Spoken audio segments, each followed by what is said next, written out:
एक शानदार कपड़े पहनने वाली महिला उस दुनिया में चल रही है जो अब एक तबाह हो चुकी जमीन बन चुकी है। वो बार बार ज़ॉम्बी के हमलों से बचती रही, लेकिन इंसानी बचे हुए लोगों की दरिंदगी से नहीं बच सकी। यही था रोज की बदकिस्मती और शायद उसकी किस्मत भी, क्योंकि कुछ महीनों पहले ज़ॉम्बी वायरस पूरे विश्व में सैलाब की तरह फैल गया था। जो शहर कभी रोशनी और शोर से भरपूर थे, अब मौत की चुप्पी में डूबे हैं। दुनिया की आबादी में अब शायद 1% भी नहीं बची, लेकिन रोज किसी चमत्कार से इस हमले से बच गई। वो कई दिनों तक सीवर में छिपी रही। आज भूख ने उसे हद से ज्यादा मजबूर कर दिया था, इसलिए वह हिम्मत करके सड़क की तरफ बढ़ी। थकी हुई वो धीरे धीरे आगे बढ़ी, मगर उसके शरीर से आ रही खून की गंध ने ज़ॉम्बी का ध्यान खींच लिया। जब तक रोज को खतरा महसूस होता, वो ज़ॉम्बी सीधा उस पर झपट पड़ा। बिल्कुल मौत के मुंह में थी रोज कि तभी एक टोपी पहने अजनबी मर्द अचानक सामने आया। उसने ज़ॉम्बी का ध्यान भटका दिया और कई वारों में उसका सिर धड़ से अलग कर दिया। इस जान बचाने वाले शख्स के लिए रोज ने कोई शुक्रिया नहीं कहा, क्योंकि इंसानों के ही हाथों वो अभी अभी जुल्म झेल चुकी थी। मगर ये साफ था कि जैसन उन लुटेरों में से नहीं था। उसने देखा कि रोज के पास अपनी हिफाजत के लिए कुछ नहीं है, और शायद अगर कोई मदद न मिली तो वो आज की रात नहीं बच पाएगी। इसलिए जैसन ने उसे साथ चलने की पेशकश की। रोज ने कुछ सोचकर हामी भर दी, क्योंकि इस तबाही की दुनिया में जिंदा रहना सबसे बड़ा मकसद है। उसने अपने जज्बात समेटे और जैसन के पीछे चल पड़ी। जैसन ने बताया कि शहर के बीचों बीच शायद अभी भी कुछ जरूरी सामान मौजूद हो सकता है, और वहीं जाकर लंबे वक्त तक जिंदा रहा जा सकता है। रास्ते में दोनों ने आपस में काफी बातें की। बातों से पता चला कि यह वायरस बहुत ही अचानक फैला था। अधिकतर लोग तो भागने का मौका भी नहीं पा सके, और जैसन वो पहले किसी सरकारी विभाग में काम करता था। जैसन को दूसरों से ज्यादा तेज और समय पर जानकारी मिल रही थी। खबरें आने से पहले ही उसे पता चल गया था कि कई शहरों में भयानक हमले हो रहे हैं। हमलावरों को मरा हुआ घोषित किया गया था, मगर फिर भी वो चल फिर रहे थे। ये पूरी तरह से जिंदा मुर्दों की तरह थे। जैसन को इस वायरस के खौफ का अच्छी तरह अंदाजा था। वो तुरंत अपनी बेटी के घर की ओर भागा, मगर उसका सबसे बड़ा डर सच हो गया। वो औरत वायरस से संक्रमित हो चुकी थी। अब वो भी एक ज़ॉम्बी बन चुकी थी। उसके नंगे पांव कांच के टुकड़ों पर थे, मगर कोई एहसास नहीं। जैसे ही उसने किसी जिंदा इंसान को देखा, वो सीधे हमला करने लपकी। जैसन लगातार पीछे हटता गया और आखिरकार पास के कमरे में भागकर छिप गया। संक्रमित होने के बाद उसकी बेटी की ताकत भी बढ़ चुकी थी। जैसन बिल्कुल टूट चुका था, लेकिन मजबूरी में उसे ट्रिगर दबाना पड़ा और अपनी इकलौती संतान को खुद मार दिया। इस हादसे ने जैसन को अंदर तक तोड़ दिया।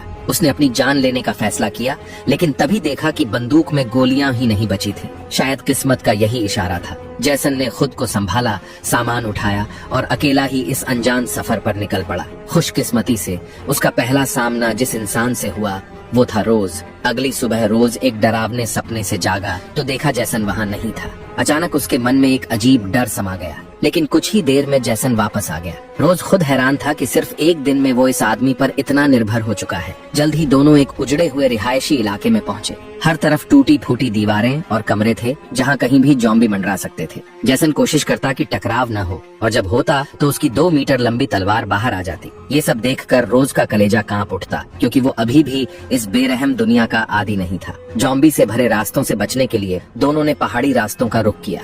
कब वो समंदर के किनारे पहुंच गए, उन्हें पता ही नहीं चला। रोज बिना कुछ सोचे भागा और पानी में जाकर नहाने लगा। जैसन वहीं किनारे बैठकर रेडियो चालू करता है। सरकारी चैनल अब भी बार बार वही बात दोहरा रहा था। फिलहाल सबसे जरूरी है वायरस पर काबू पाना, और सभी से अपील की जा रही थी कि बिना जरूरत घर से बाहर न निकलें। वो रोज को लेकर जंगलों से गुजरा। अचानक सामने से कुछ आवाजें आईं। जैसन ने तुरंत चुप रहने का इशारा किया और दोनों झाड़ियों में छुप गए। उन्होंने देखा कि 2 बचे खुचे इंसान पास आ रहे थे। उनकी बातचीत से पता चला कि पास में एक अस्थायी व्यापार बिंदु ट्रेडिंग पॉइंट है। जैसन को दिलचस्पी हुई और वो दोनों का पीछा करते हुए एक पहाड़ी गुफा तक पहुंच गया। उसे मालूम था कि यहाँ कुछ लोग सामान की अदला बदली कर रहे हैं, और वह कुछ पीने का साफ पानी लेना चाहता था। गेट पर मौजूद गार्ड ने वहाँ के इंचार्ज को बुलाया। रोज ने जैसे ही उसे देखा, वो तुरंत जैसन के पीछे छुप गया, क्योंकि वो वही आदमी था जिसने रोज के साथ ज्यादती की थी। बालों में छोटी बांधे हुए वो दरिंदा। चोटी वाले ने भी रोज को पहचान लिया और जैसन को इशारे में कहा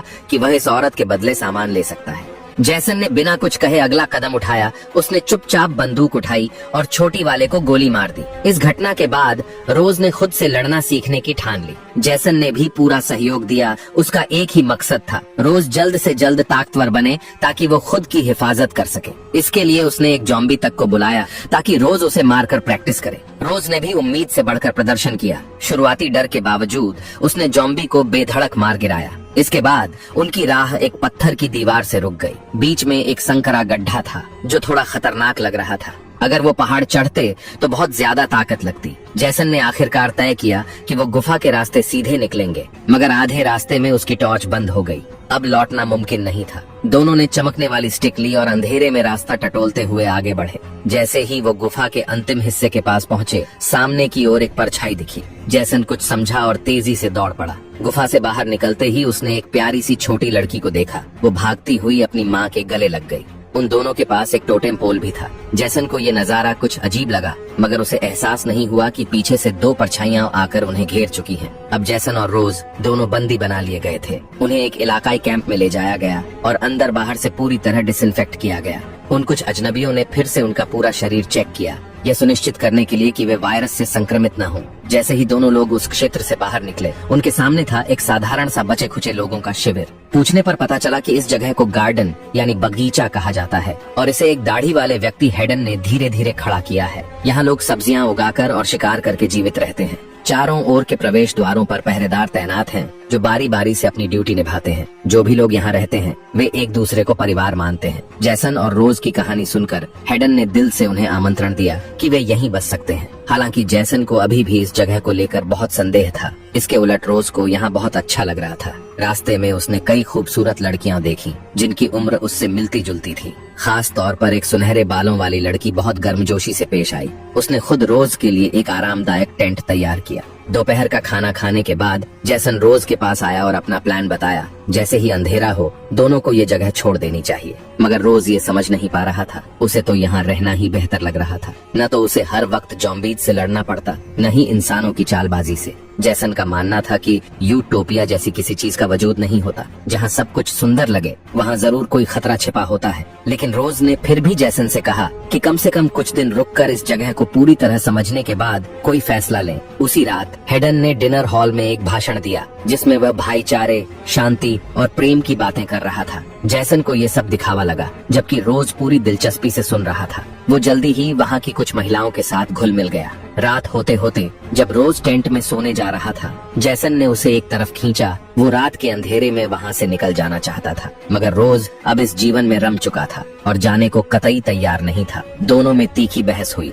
और अंततः जैसन अकेला ही बैग उठाकर कैंप से निकल गया। वहीं रोज गार्डन में बहुत जल्दी घुल मिल गया। यहाँ के लोग बहुत दोस्ताना लग रहे थे और उसकी एक छोटी बालों वाली लड़की से बातचीत बहुत अच्छे से जमने लगी। फिर एक दिन एक छोटी बच्ची ने अचानक खांसी की। ये एक साधारण खांसी थी, लेकिन उसे सुनते ही वहाँ मौजूद सभी लोगों के चेहरे उतर गए। छोटी बालों वाली लड़की ने चुपचाप रोज से मिलकर उसे सावधान रहने को कहा। अगले ही दिन रोज ने देखा कि उस बच्ची की माँ जंगल की तरफ जाते हुए जोर जोर से रो रही थी। वहीं रोज ने अनजाने में सुनहरे बालों वाली महिला को हेडन के साथ खेलते हुए देख लिया। दूसरे दिन हेडन ने खुद रोज को बहुत गर्मजोशी से कैंप का चक्कर लगाने के लिए कहा, मगर जैसे ही वे परिवार के सदस्य तक पहुँचे, हेडन ने रोज को छूने की कोशिश की। रोज को अपने पुराने जख्म याद आ गए। वो ऐसी नजदीकियों से सहज नहीं थी। ये बात सुनते ही हेडन का चेहरा अचानक सख्त और डरावना हो गया। टेंट से बाहर आने के बाद रोज ने साफ महसूस किया कि सुनहरे बालों वाली महिला अब उससे दूरी बनाए हुए है। वो अपनी सफाई देना चाह रही थी कि उसके और हेडन के बीच कुछ भी नहीं हुआ, लेकिन तभी एक जोरदार खांसी ने उसकी बात बीच में ही काट दी।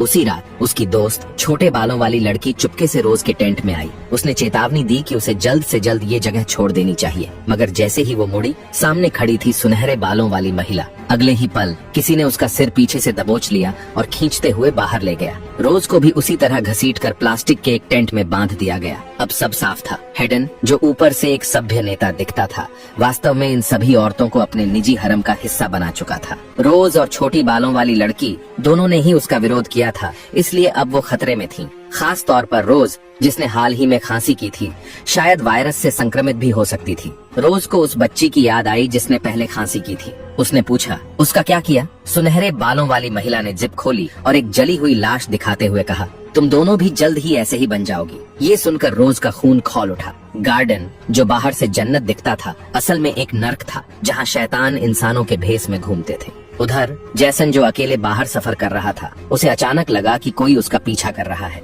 उसने बिना देर किए अपना हथियार निकाला और पकड़ लिया उस आदमी को जिसने बताया कि वो हेडन का भेजा हुआ है उसे मारने के लिए। अब जैसन को पूरा यकीन हो गया कि उसकी आशंका सही थी। रोज की आंखों की चमक अब धीरे धीरे मंद पड़ रही थी। जैसन का दिल भारी होता जा रहा था। रोज, वही दोस्त जिसे जैसन ने इस तबाही की दुनिया में सबसे पहले अपना माना था, अब उससे हमेशा के लिए बिछड़ने वाला था। उसी समय बाहर से जॉम्बियों की दहाड़ें सुनाई देने लगी। रोज को महसूस हुआ कि कोई उससे अंदर ही अंदर कनेक्ट करने की कोशिश कर रहा है, शायद कोई संक्रमित साथी। लेकिन रोज नहीं चाहता था कि वो भी एक खूनी राक्षस में बदल जाए। उसने जैसन से गुहार लगाई, उसे एक झटके में खत्म कर दो। जैसन ने पहले भी अपने ही हाथों अपनी बेटी को मारा था, अब उसे अपने दूसरे सबसे करीबी रोज को खोना था। पर इस बार उसने बंदूक नहीं चलाई, बल्कि रोज को गले लगाकर अपने हाथों से उसकी गर्दन तोड़ दी। पर हैरानी की बात यह थी कि रोज तुरंत नहीं मरा। उसकी सांसें रुकने के बजाय उसके गले से जॉम्बी जैसी आवाजें निकलने लगी। जैसन अब और बर्दाश्त नहीं कर पाया, उसे गोली मारनी पड़ी। कहानी के आखिरी दृश्य में जैसन धीरे धीरे शटर दरवाजा खोलता है। जॉम्बियों की भीड़ उसके चारों तरफ है, मगर वो बेफिक्र है। वो बस सूरज की ओर धीरे धीरे चलता चला जाता है। तो दोस्तों, यही थी फिल्म की पूरी कहानी। मानते हैं कि ये फिल्म थोड़ी सस्ती और अधपकी लग सकती है, लेकिन इसका पोस्ट एपोकैलिप्टिक बैकग्राउंड काफी दमदार था। बेबस महिलाएं, अकेलेपन से जूझते मर्द, नरभक्षी गिरोह और अपनी हवस में जन्नत रचने वाले नेता, शायद यही है असली मानव स्वभाव। और आखिर में कौन सा मर्द नहीं चाहेगा कि इस बर्बादी की दुनिया में अपना एक स्वर्ग बना सके। तो चलिए, आज के लिए इतना ही। आपको क्या लगता है नीचे कमेंट में जरूर बताइए। अगली बार फिर मिलेंगे।